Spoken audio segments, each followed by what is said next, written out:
Thank you. Item 4, draft Thanet local plan, publication stage. To introduce, Councillor Lynn Fairbrass, please. Thank you, Chair. The local plan is a statutory document that is assessed by an independent planning inspector and must be clearly evidence-based. The report sets out the legal requirements for the local plan at this stage and the guidance which affects decisions through the local plan process. The local plan supports the Council's corporate plan priorities and is important for meeting the priority to promote inward investment and job creation. Together with the Council's newly adopted economic growth strategy, it sets the framework for achieving the Council's economic ambitions.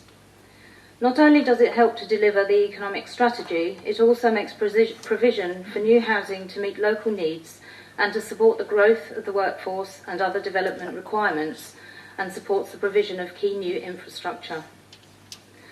The local plan is not therefore a standalone document. It sits with other council documents to try to achieve the council's wider ambitions for the area, the economic growth strategy, the housing strategy and the corporate plan in particular. The report sets out the main issues raised during the consultation on proposed revisions to the draft local plan of January 2017 and provides recommended responses to those issues in Annex 1. The report also addresses the updating of the evidence base for the local plan process and indicates key changes that are being proposed for the pre-submission publication stage. Those key changes which are set out in Annex 4 are: 1. The identification of a number of sites as local green space. 2. The identification of landscape character areas for the district, with the landscape character assessment to be published with the intention of adopting it as a supplementary planning document. 3. New general housing policy to reduce the repetition of key policy requirements in housing allocation policies. 4. A supplementary planning document, otherwise known as SPD, for the Westwood retail area, detailing pedestrian connectivity and the goal of transforming Westwood into a cohesive town centre. 5. Ensuring the draft local plan policies are consistent with Natural England's advice regarding the coastal international wildlife sites. 6. A policy for the protection of allotments. 7. Policy support for new education and health facilities at key locations in the district. 8. Continuing the policy from the adopted local plan to safeguard land for grow-on space for the QEQM hospital. 9. Updating the evidence and policies relating to the national technical standards. 10. Removal of the Westwood Lodge site from the Green Wedge policy area and include it within the urban boundary. And 11. Updating the plan to recognise the changes in the status of some housing sites, including the allocation of 2 additional sites, Shottendale Farm, Margate, for 8 units, and Lanthorn Court, Broadstairs, for up to 56 units. It is important that there is no significant delay to the local plan process. A delay could result in intervention by the Department for Communities and Local Government, effectively removing council control of the process. Investment in the area could be significantly undermined or delayed, with a significant impact on development, economic growth and investor confidence in the area. Members will also be aware that the London plan is currently being reviewed and that there are questions about how London will meet its own housing requirements. It is anticipated that a consultation on a draft plan for London will take place in the autumn of this year. It is therefore important that the Council has a well-advanced local plan as the London plan progresses. Members will also be aware that the Department for Communities and Local Government has recently published proposals for a new methodology to be applied by all local planning authorities in determining housing requirements. DCLG estimates that applying this methodology over the period 2016 to 26 would raise the requirement for Thanet from 857 dwellings per year to 1,063 dwellings per year. If this uplift is also applied to the final 5 years of the draft plan, 2026 to 31, this would mean a total increase of about 3,090 dwellings over the period of the local plan, taking the total to just over 20,200 dwellings.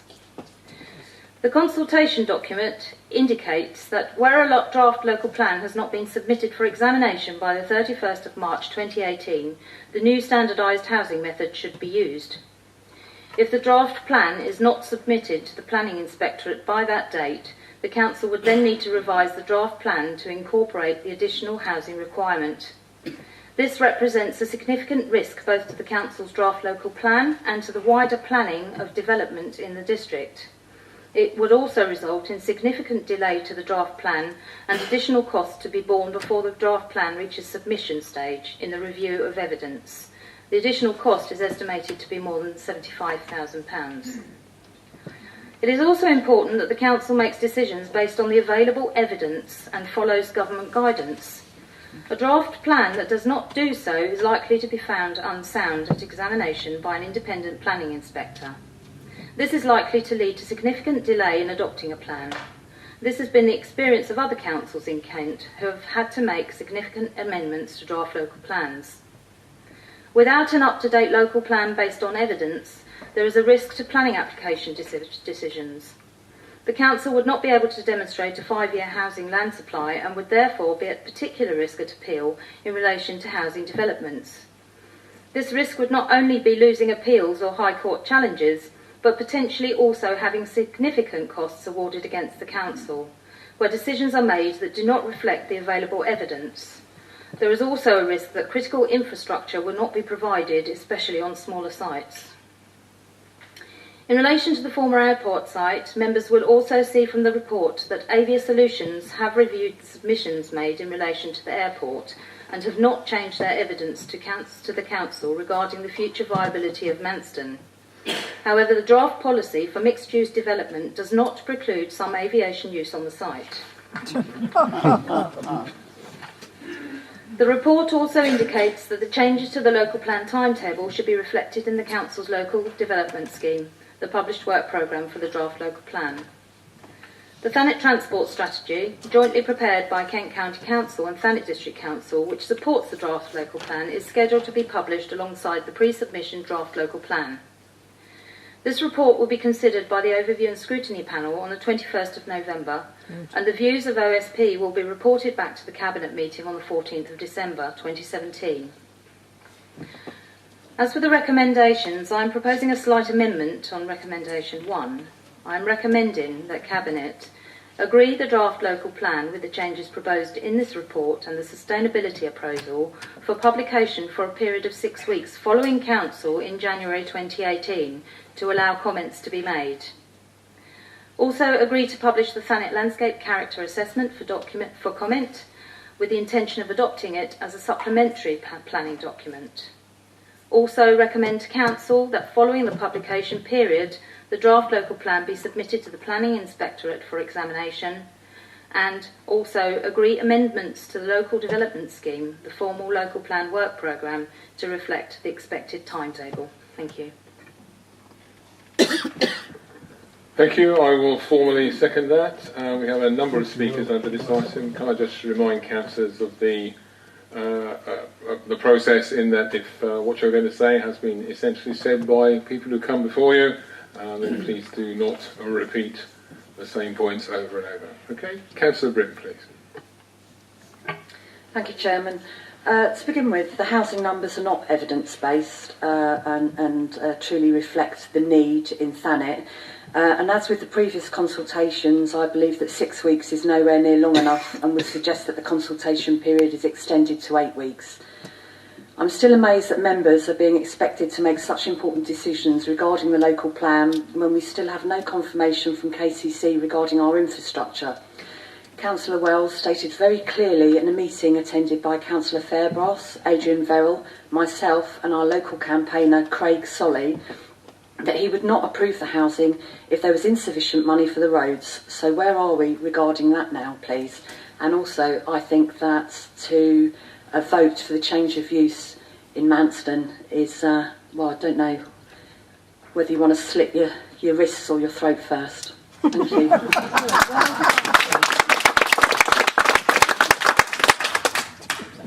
Councillor Bartington, please. Thank you, Mr. Chairman. I'd just like to add a little bit more, or ask some questions, if I may, about the transport strategy. Did either KCC or TDC apply for a grant from the Housing Infrastructure Fund of 2.3 billion to assist with funding of the Inner Ring Road, because I do have concerns of how that is actually going to be funded. If yes, what was the outcome? If no, why not? Has KCC finished the real-time model to see if their suggestions of the Inner Ring Road and the potential movements actually works, and where is the evidence to support this? On page 19 of the agenda, I find it amazing that out of 14 spaces being designated with local green space status, that there is only one designated in North Thanet. Why is that? On page 20 of the agenda, the report refers to increased housing numbers because of DCLG's proposal for new methodology. I want to remind members that the DCLG's proposal is currently in consultation period, and therefore I think it inappropriate to include in this report, as it isn't based on fact. Will you remove it? Page 23, paragraph 2.84, refers to the stepped approach to delivery of housing, yet in paragraph 2.86 it states that if new housing development does come forward, that could help accelerate housing delivery in the district. So planning will have absolutely no control over the delivery of any development. Surely the stepped approach delivery helps to safeguard Thanet from the reckless over-delivery of mass housing in a short time frame, resulting in untenable congestion and abject misery for residents. OVARP report agenda, page 117, reference policy SP15, expressed concern about the strategic housing sites in Westgate. The report states the development does not support the sustainability objective and expresses concern about the environmental impact of the housing on greenfield sites. But the emerging local plan is mostly greenfield and a departure from what was policy CC1, which was the policy for development in the countryside. The new policy seems to be a watered-down version of CC1. Would you agree that the new policy has been watered down in order to allow the building of 1,000 houses in Westgate?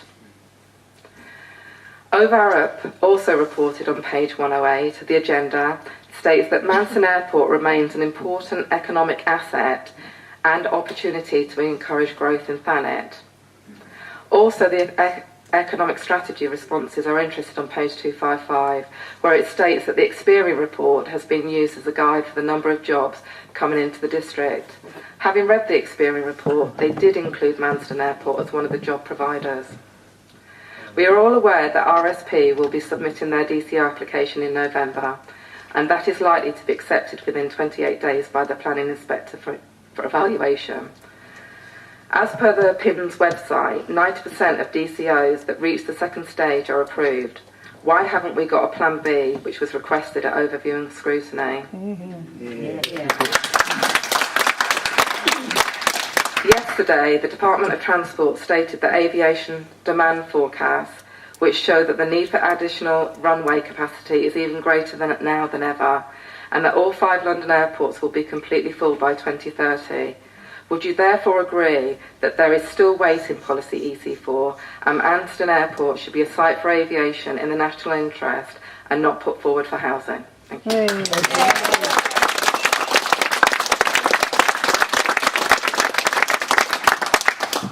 I think there are a considerable number of points of detail there, which I suspect will probably have to come as written responses rather than responses immediately raised. I wonder why.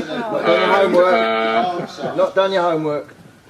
Well, there are other members of this council who, when they had detailed questions, submitted them, so we could give the detailed answers. These have just been given out as a list tonight. So I think Mr. Verrill has all those noted down. Yes? Yeah, I think we've got them all noted down. And are there any that you feel comfortable answering immediately, or? Yeah, we can answer some of them immediately, but some I think we will need to answer in writing. Okay. So, Mr. Verrill, please. Yeah, I think I picked up most of the early questions, but perhaps not some of the later ones. Can I just pick up on the HIF funding? Yes, there were 2 grant bids made for HIF funding. One for the Hayne Road area and one for another part of the inner circuit. I don't think the outcome of that has yet been announced. On the modelling points, the modelling is, I understand, finished, and they're just waiting for the detailed reports that sort of set out the interpretation of the modelling results. Local green space. The reason there's only one in North Thanet is because it was the only one proposed to us in North Thanet, I think. The local green spaces have to come as proposals from the community. They're not supposed to be sites that the council allocates. They are sites that are proposed to us. We then assess them against the government criteria. The CLG housing numbers, you're quite right, it is still a consultation. But I have to say, in my experience, when CLG propose these sort of changes to housing, there's not often a change. I think the point here is that if we want to be sure that we're not caught by the new housing figures, we need to be submitted by the end of March. There is a significant risk if we don't.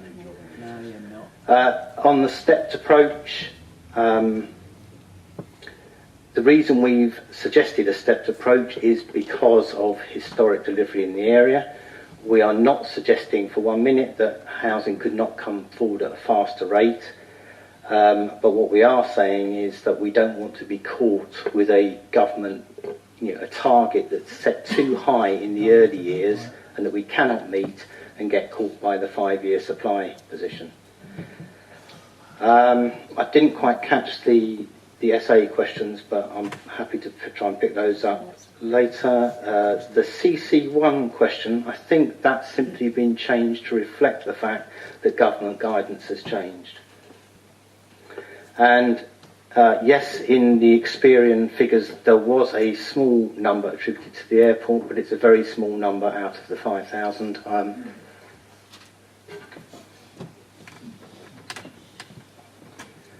I understand that the figure in the Experian figures for the airport was 240 out of 5,000.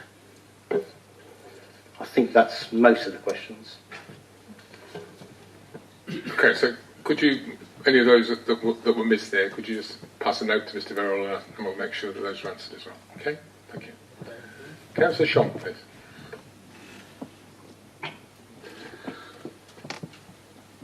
Thank you, Chairman. I feel the need to speak up for the people of Ramsgate. In 2015, along with my colleagues in UKIP, we were elected on the platform and pledge to return aviation to Manston. Now in 2017, halfway through our term, we are supporting housing to be placed there. Why? Let's do what we said on the tin. Thank you.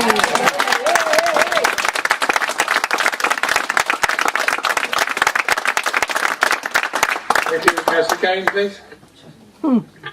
Thank you, Chair. I find it most disturbing that this morning I received an email to my KCC mailbox from Lee Winter of Stonehill Park with a copy of an update from Stonehill Park which included the latest on their proposals for the Manston Airport site, as well as sharing the view of their legal and technical team on what RSP propose. I don't know whether anyone else got such an email, but surely this is a deliberate attempt to sway the vote on the local plan. Most of the content of 2.106, Future of the Airport Site, is based on the Avia Solutions report. As we all know, this report is disputed. If Avia had spent more time actually talking to RSP, maybe they would have understood that it was not the intention to make the airport a passenger hub. Their conjecture there will be not be a demand for more freight operations is, I would say, flawed. No one knows what will happen after Brexit, but surely there is going to be more and more demand on freight capacity outside of the EU.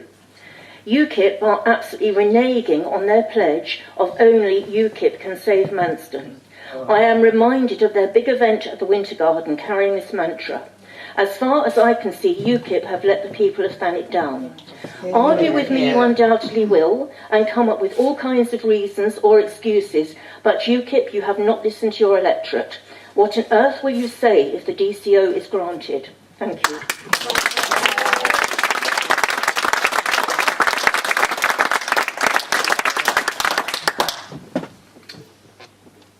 Councillor Savage, please. Thank you very much, Chairman. In view of the understood timetable and the more than likely decision of Cabinet to progress with the publication of the submission version of the full local plan in mid-January, I feel merely obliged to comment on how I see the process has been managed here in Thanet, or perhaps I should say mismanaged. One of the key requirements of the National Planning Policy Framework is the need for evidence-based decision-making. It seems to me, however, that with Manston Airport, evidence was obtained to secure an alternative case. In short, the cart was put before the horse. This evidence was then used to trump contrary views of residents at consultations.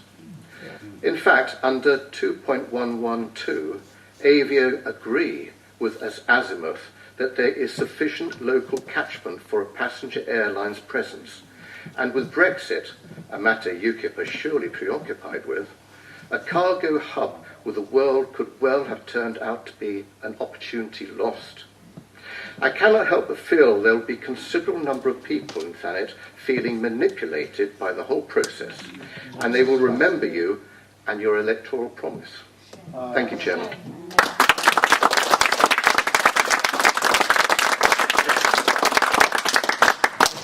Councillor Taylor-Smith, please. Thank you, Mr. Chairman. Not wishing to go over what other people have said, I would like to, however, mention the suggested green sites for LGS designation at 2.48. And I'm pleased to see many of the sites actually are in the Broadstairs area, and I know that our Town Council and Town Clerk work very hard to provide evidence for those sites. I mean, there may be a few that have been omitted, but I'm sure there's still time for those to be suggested to either the Overview and Scrutiny Group, or once this local plan does go out to consultation, which it surely must.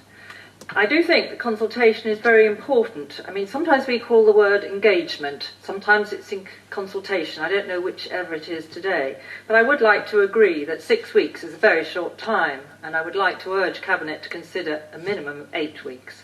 However, I think it is very important for all residents of our district that they engage with the process and actually put in their comments, good, bad, whatever they might be.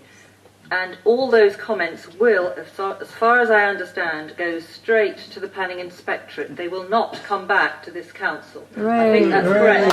So this, residents, ladies and gentlemen, I'm just saying this to you as you're here tonight, it's your opportunity. Whatever we may feel, it is never too late to put what you think in writing, and let's see what happens with the DCO and other things in between times before January. Thank you.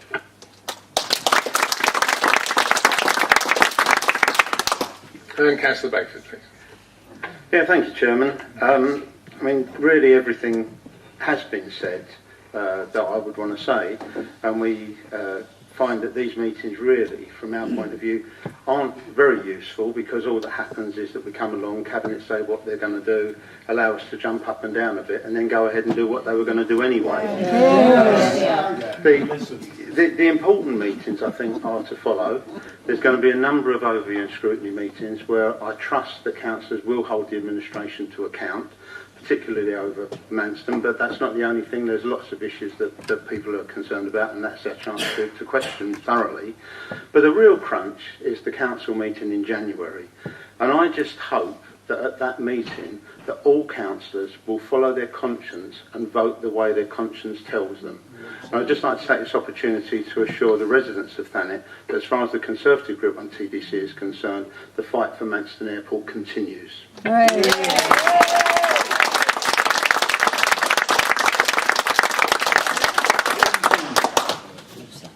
Okay, thank you, councillors, and thank you for taking note of the non-repetitive nature of your comments. I do appreciate that. It does speed things up slightly. Councillor Fairbrass, did you want to respond to any of that? I just wanted to say that now that the politicking is all over, we have looked at 6 weeks. We've got 6-week consultation. Firstly, we have already consulted on a lot of what's in the local plan. And take We are no putting notice. forward the revisions now. It is in the public domain.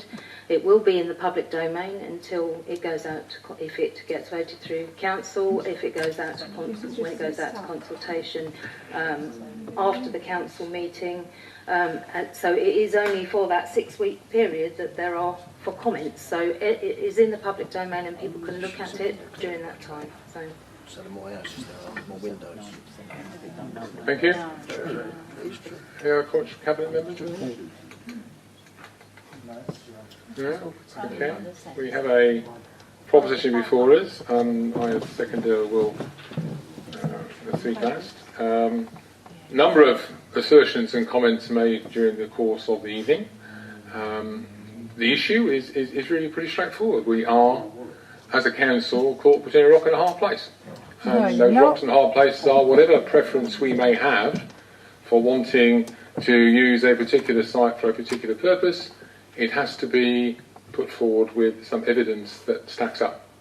And the evidence that has been presented does not, at this stage, stack up.